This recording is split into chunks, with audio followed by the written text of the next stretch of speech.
Seterusnya, saya akan membentangkan bahagian tentang amalan peternakan berkaitan dengan ikan.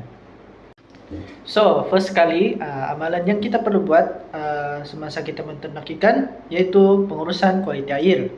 So, pengurusan kualiti air ini dapat menjaga kualiti air yang mengoptimumkan untuk kepentingan kesehatan dan pertumbuhan ikan. Ini juga termasuk pemantauan parameter seperti suhu, tahap oksigen, pH, amonia, dan tahap nitrit dalam air. Yang kedua, pengurusan pemberian makanan. So, pemberian makanan ini kita perlu menyediakan diet seimbang dan berkhasiat adalah penting untuk pertumbuhan dan kesehatan ikan. Selain itu, amalan pemberian makanan ini juga harus sesuai dengan spesies, size, dan umur ikan. So, kenapa kita perlu amalkan pengurusan pemberian makanan ini? Karena kita dapat mengelakkan daripada air ini tercemar dan masalah kesehatan kepada ternakan kita. Ketiga, kita perlu mencegah dan menguruskan penyakit. So, kita perlu melaksanakan langkah-langkah biosecurity, mengikut protokol seperti kuarantin untuk ikan, baru pemeriksaan kesehatan, dan program vaksinasi lah, sebab kita boleh mencegah wabak penyakit itu tersebut daripada merebak.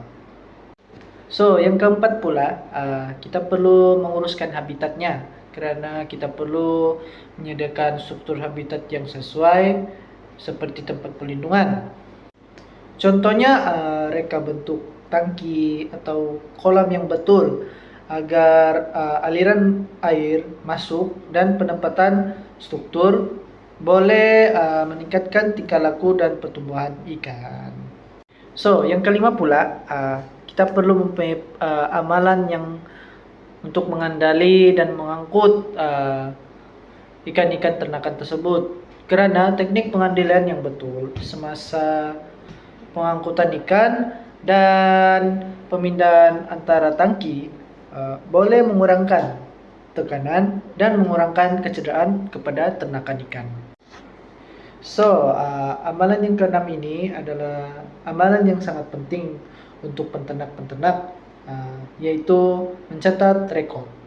Para peternak haruslah menyimpan rekod terperinci, jadwal pemberian makanan, parameter kualiti air, kadar pertumbuhan, dan pemerhatian kesehatan lah. Itulah yang paling penting untuk memantau kejayaan amalan peternakan dan membuat keputusan pengurusan yang berinformasi. Oke, seterusnya ialah amalan pemakanan ikan keli dan pemakanan. Yaitu terdapat dua, makanan komersial, pelet ikan yang digunakan sebagai sumber utama dalam peternakan ikan keli kami. Yaitu pelet tersebut diformulasi dengan nutrisi yang seimbang, yang mengandungi protein, lemak, karbohidrat, vitamin, dan mineral.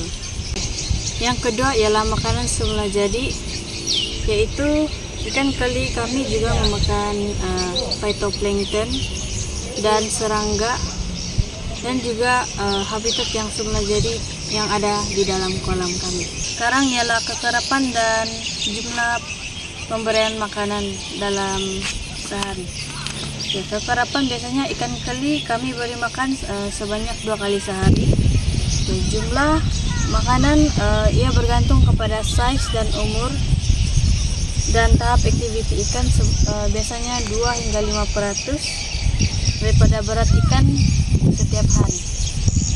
Dan yang terakhir ialah pemantauan dan pengurusan kualiti air, yaitu kualiti air seperti pH, oksigen terlarut, suhu yang dipantau secara berkala untuk memastikan persekitaran yang sesuai untuk ikan keli kami.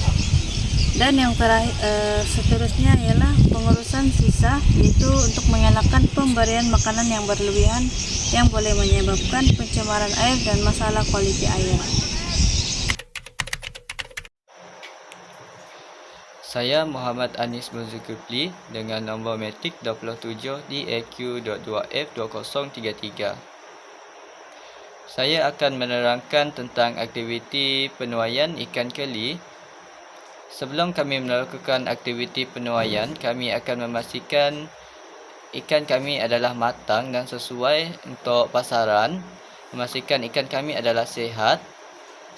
Kami juga akan berhenti memberi makan ikan kami sekurang-kurangnya 1 hari atau 24 jam sebelum aktiviti penuaian dilakukan.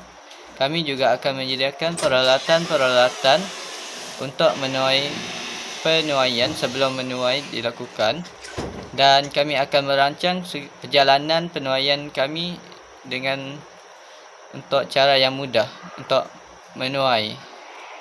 Untuk alat penuaian kami adalah kami menggunakan net jaring yang panjang. Untuk masa penuaian pula, kami akan menuai ikan kami dari hujung ke hujung dan diulang banyak kali hingga ikan dalam kolam tu habis. Lepas tu kolam itu akan kami keringkan, dan ikan yang dituai tadi kami akan hantar ke pasaran untuk dijual. Nama saya Nur Syafiq bin Riwan. Saya ingin membentangkan pas saya, yaitu harga pasaran. Harga pasaran ikan keli di Malaysia sekitar 15 hingga 18 ringgit per kilo.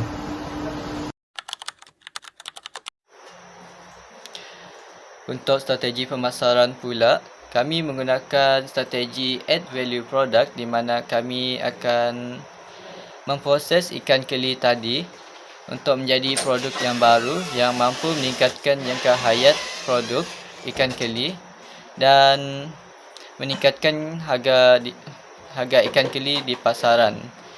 Contohnya, dengan menambahkan packaging dan bahan-bahan lain, kita dapat menghasilkan produk-produk baru daripada ikan keli seperti ikan keli masin, sebok protein ikan keli, suplemen ikan keli,